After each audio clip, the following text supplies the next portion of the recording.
होला 5 लाई चाहिँ मजाले ध्यान दिनु होला र यसलाई हेर्नु होला भनेर अनुरोध गर्न चाहन्छु। र अब हामी कुरा गर्छौँ फाइनल अकाउन्टको। ध्यान दिनु होला। फाइनल त के हो त, फाइनल अकाउन्टलाई चाहिँ कसरी डिफाइन गर्ने भन्ने विषयमा म चाहिँ यहाँ सर्टकटमा केही कुराहरू भन्छु। हुन त यहाँबाट थ्योरी नसोध्दा त्यही पनि हामीले यसलाई मजाले बुझ्नुपर्ने हुन्छ। थ्योरी नसोधे पनि यसको बारेमा चाहिँ बुझ्नै पर्छ।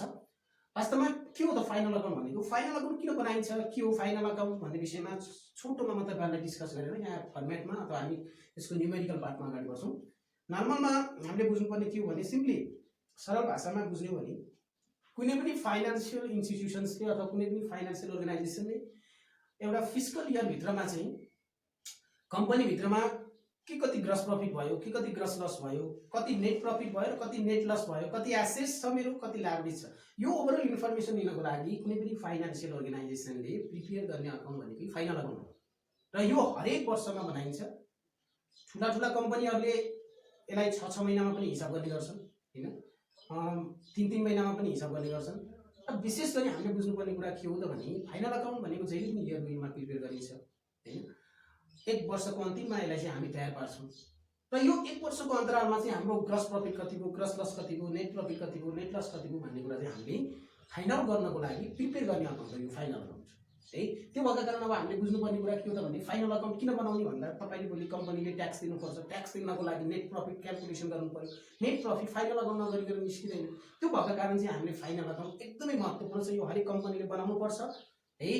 त्यो भएर यसलाई मैले एकदमै फोकस गरेर हेरिरहेको छु, तपाईहरुले एकदम ध्यान दिएर पढिदिनु होला भन्ने अनुरोध गर्न चाहन्छु।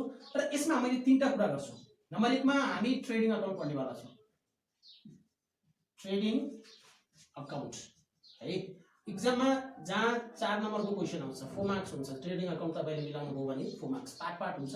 नम्बर 2 मा profit and loss account, profit and loss account तपाईले नम्बर 2 मा प्रॉफिट एन्ड लस अकाउन्ट, यो चाहिँ तपाईलाई एक्जाममा 6 मार्क्स को आउँछ, धेरै मार्क्स प्रॉफिट एन्ड लसबाट।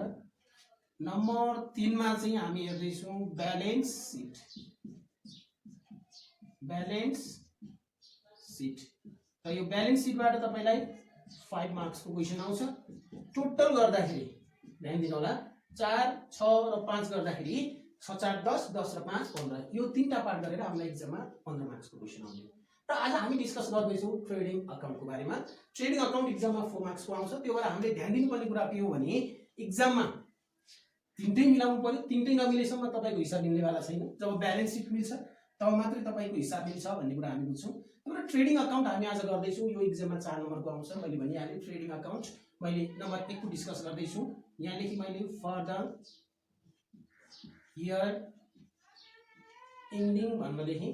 यहाँ डेट दिएको हुन्छ, डेट दिएको बेला तपाईले डेट राख्नु होला त्यहाँ है, कति वर्षको हो इयर दिएको हुन्छ त्यहाँ हैन, 2055 56 60 70 हैन, 65 66 75 76 कति छ डेट चाहिँ त्यो लेखिदिएको हुन्छ। क्वेशनमा 6 भनेर राख्नु होला, होइन भने फर द इयर एन्डिङ लेख्नु होला। र अब हामी आज यहाँ कुरा गर्दै छौं अब यसको फर्मेटको। फर्मेट पनि मैले बनाएँ, ध्यान दिनु होला। यो टी सेपको हुन्छ। पर्टिकुलर्स अमाउन्ट, पर्टिकुलर्स अमाउन्ट, यहाँ पनि मैले लेखेँ पर्टिकुलर्स अमाउन्ट, सेम कपी गर्नु होला।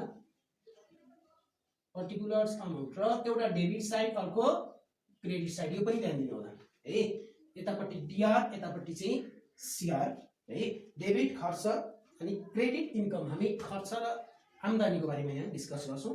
विशेष गरी ट्रेडिङ अकाउन्ट के हो भन्ने विषयमा कसैलाई जान्न मन हुन सक्छ, ध्यान दिनु होला। Trading account, the account which is related to factory is known as trading account. जो अकाउन्ट फ्याक्ट्रीसँग रिलेटेड छ, जहाँ फ्याक्ट्रीको इन्कम र एक्सपेन्सेसको हामी ट्रान्जेक्सन गर्छौं र फ्याक्ट्रीमा आउने जति पनि इन्कम र एक्सपेन्सेस त्यो अकाउन्टलाई हामी ट्रेडिङ अकाउन्ट भन्छौं। त्योसँग रिलेटेड कुराहरू मात्रै गर्छौं हामी ट्रेडिङ अकाउन्टमा। त्यो भएर एकदमै फोकस गर्नु होला। ट्रेडिङ अकाउन्ट भन्ने बित्तिकै फ्याक्ट्री भनेको जहाँ प्रोडक्सन हुन्छ, प्रोडक्सन एरियामा बनाउने अकाउन्ट भनेकै ट्रेडिङ अकाउन्ट हो। र अब हामीले यसलाई कसरी बुझ्ने र कसरी हेर्ने भन्ने कुरा हो। अब यसको फर्मेटमा के कुराहरू हुन्छ भन्ने कुरा म यहाँ एक गरी डिस्कस गर्छु। हामी एकचोटिको लागि सम्झौं, हामी कुनै एउटा नयाँ फ्याक्ट्रीको मालिक हो अथवा नयाँ फ्याक्ट्री इस्टाब्लिश गर्दै छौं अथवा मसँग फ्याक्ट्री छ। त्यो फ्याक्ट्रीले कोका-कोला, फ्यान्टा हैन चाहिँ स्प्राइट हैन यी प्रोडक्टहरु उत्पादन गर्छ र हाम्रो फ्याक्ट्री मानव पुरानो पनि हुन सक्छ, नयाँ इस्टाब्लिश पनि हुन सक्छ। सुरुकै फ्याक्ट्री हो भने हैन अथवा लास्ट इयरकै फ्याक्ट्री हो अथवा पहिला पनि थियो अहिले त्यसले हामी कन्टिन्यू गर्दैछौँ भने विशेष गरी लास्ट इयरको क्लोजिङ स्टक छ हामीसँग स्टकमा कति सामान छ त्यो भनेको यो वर्षको लागि के हुन्छ हाम्रो लागि ओपनिङ स्टक त्यो भनेको हामी बेच्छौँ है ओपनिङ स्टक भनेको हाम्रो लागि के हो त खर्च हो है हामीसँग स्टकमा भएको सामान र हामीले नयाँ इस्टाब्लिस गर्नु पर्यो भने के सामान चाहिन्छ मेसिन हैनदेखि लिएर हरेक कुरा म्यानेजमेन्ट गर्दाखेरि जुन सुरुमा इनिसियल इन्भेस्टमेन्ट गर्छौँ सुरुको लगानी गर्छौँ द्याट इज ओपनिङ स्टक यो हरेक क्वेसनमा हुन्छ ओपनिङ स्टक बिनाको सायद कम्पनी हुँदैन त्यो भएर हामीले याद गर्नुपर्ने कुरा के छ भने नयाँ कम्पनी छ भने ओपनिङ स्टक नहुन पनि सक्छ तर हरेक कम्पनीमा ओपनिङ स्टक हुन्छ र हरेक क्वेसनमा ओपनिङ स्टक हुन्छ यो हेर्नु होला तपाईले देख्न सक्नुहुन्छ यसलाई कहिलेकाहीँ बिगिनिङ स्टक भनेर दिन सक्छ यसलाई चाहिँ याद गर्नु होला हामी यहाँ खर्चतिर छौँ र स्टक मात्रै भएर हुँदैन कम्पनी चलाउनु पर्यो के खर्च चाहिन्छ त कम्पनीको लागि भनेको र मेटेरियल किन्नु पर्यो बेला बेलामा चाहिन्छ भने पर्चेज भन्नु पर्यो पर्चेज र मेटेरियल लेख्दैनौँ हामी पर्चेज लेख्छौँ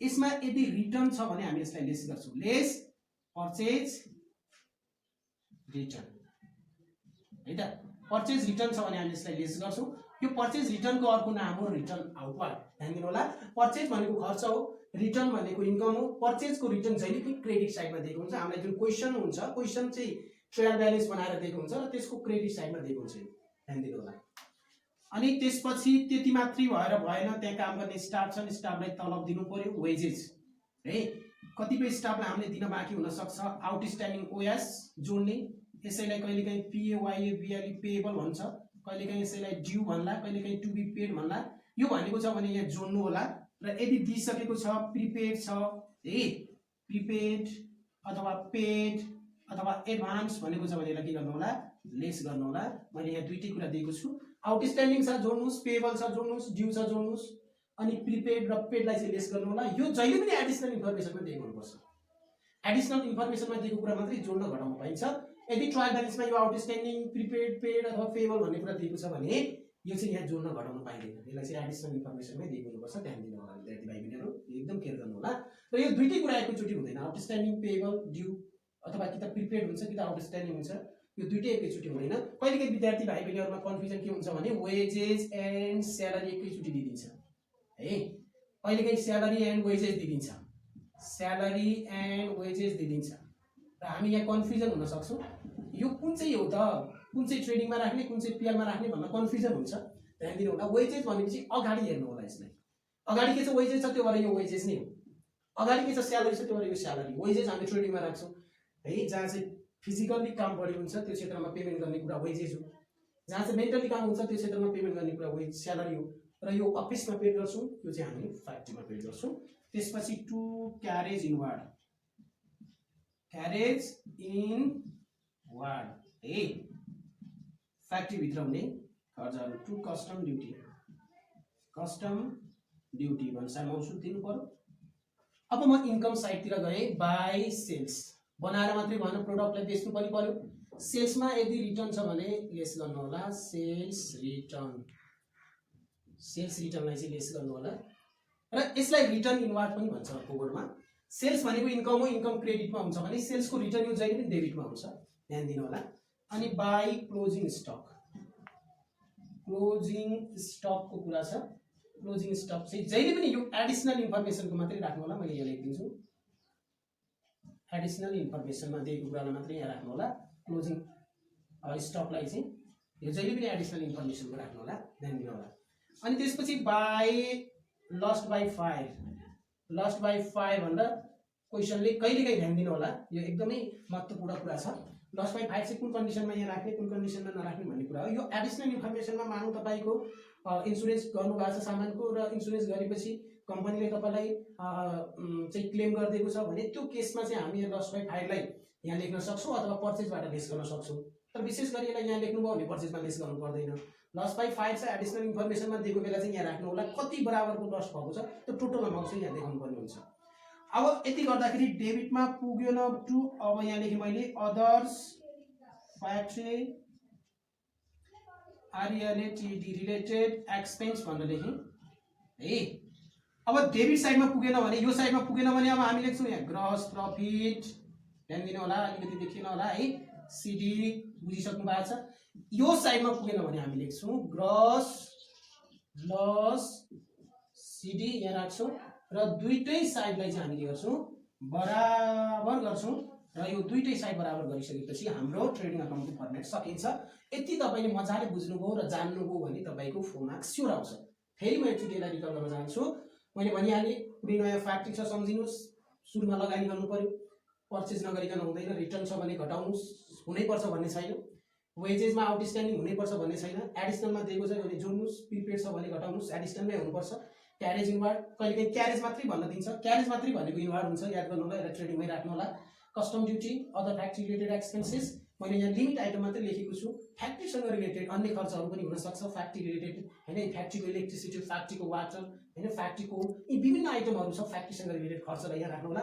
यस यो साइडमा प्रायः जसो आइटम आउने यति नै हो, सेल्स, क्लोजिङ स्टक र लस बाई फायर। र यहाँनिर ध्यान दिनुपर्ने कुरा के हो, क्लोजिङ स्टक हो। क्लोजिङ स्टकमा तपाईँहरूलाई कन्फ्युज के हुनसक्छ भने यो ट्रायल ब्यालेन्समा क्वेसनमा भित्र पनि दिन सक्छ, एडिसनलमा दिन्छ, जहिले पनि एडिसनलको मात्रै यहाँ राख्नु होला, मैले यहाँ लेखिदिएको पनि छु। र लस बाई फायरलाई चाहिँ हामी यसको विरत डिस्कस गर्नेवाला छौँ। तपाईँलाई कन्फ्युजन भयो भने यसको छुट्टै पार्टको म एउटा छुट्टै चाहिँ भिडियो बनाउनेवाला छु। लस बाई फायरको केसको 3टा केस हुन्छ, यसको हामी छुट्टै भिडियोमा पछि तपाईँले कमेन्ट गर्नुभयो भने हामी यसलाई फेरि अर्को भिडियोमा अपलोड गर्ने अनुमति चाहन्छु। र यसपछि अब हामी आज क्लास 11 का भाइ बहिनीहरूलाई विशेष गरी यो बोरिङ समयावधि भेरी लकडाउन गरिन चाहिँ तपाईँले यो हेर्दै जानु होला। हामी भोलि फेरि अर्को भिडियो अपलोड गर्नेछौँ र यसरी हामी सबै फाइनल अकाउन्टको सबै पार्टलाई चाहिँ हामी एक एक गरी तपाईँहरूलाई हिसाबसहित यहाँ हामी गर्ने कोसिस गर्नेछौँ। र अझ फेरि तपाईँहरूलाई म के अनुरोध गर्न चाहन्छु भने यो लकडाउनभरि चाहिँ घरमै बस्नु होला, आफू सुरक्षित रहनु होला, घर परिवार समाजलाई पनि सुरक्षित राख्नु होला। र यति भन्दै अब हामी यो भिडियोलाई यही अन्त्य गर्छौँ। Be safe and be care भन्दै आजको भिडियो यही अन्त्य गर्छौँ। हस्त, नमस्ते।